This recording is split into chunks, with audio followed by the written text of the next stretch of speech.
কানাডার বিভিন্ন প্রদেশে আনন্দ উৎসবের মধ্য দিয়ে চলছে সনাতন ধর্মাবলম্বীদের সবচেয়ে বড় ধর্মীয় উৎসব শারদীয় দুর্গাপূজা। প্রবাসী বাংলাদেশিদের সাথে উৎসবে যোগ দিচ্ছেন বিদেশিরাও। কানাডা থেকে লাইলা নুসরাতের তথ্যচিত্রে ডেস্ক রিপোর্ট।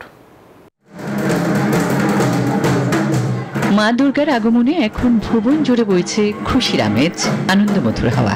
এমন আবহে ভালোবাসা আর বাংলা সংস্কৃতিকে হৃদয়ে ধারণ করে কানাডার ক্যালগেরির বিভিন্ন অ্যাসোসিয়েশনের উদ্যোগে স্থানীয় কমিউনিটি সেন্টারে চলছে শারদীয় দুর্গোৎসব।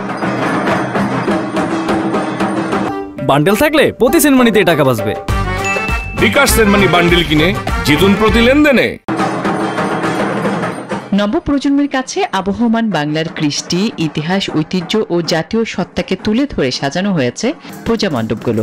বিভিন্ন বয়সের নারী পুরুষদের পদচারণায় মুখরিত কমিউনিটি হলের পূজা মণ্ডপ। প্রবাসীর ঢাকঢোলের বাজনা, কাঁসা শাঁখের আওয়াজ আর ভক্তদের উলুধ্বনিতে মুখরিত পুরুষ সেন্টার। কানাডার ক্যালগারি থেকে এই দুর্গাপূজায় সবার শান্তি কামনা করছি। সবাইকে শারদীয় শুভেচ্ছা। দুর্গাপূজার এই দিনে আমরা বাংলাদেশকে অনেক মিস করছি, কিন্তু তারপরও প্রার্থনা পৃথিবীতে যেন শান্তি বয়ে নিয়ে আসে। নানা মাত্রিক আচার অনুষ্ঠানের মধ্য দিয়ে শারদীয় উৎসবে চলছে দেবী দুর্গার আরাধনা। পৃথিবীর সকলে সুখী থাকুন, দুর্গা উৎসবে মেতে উঠুন।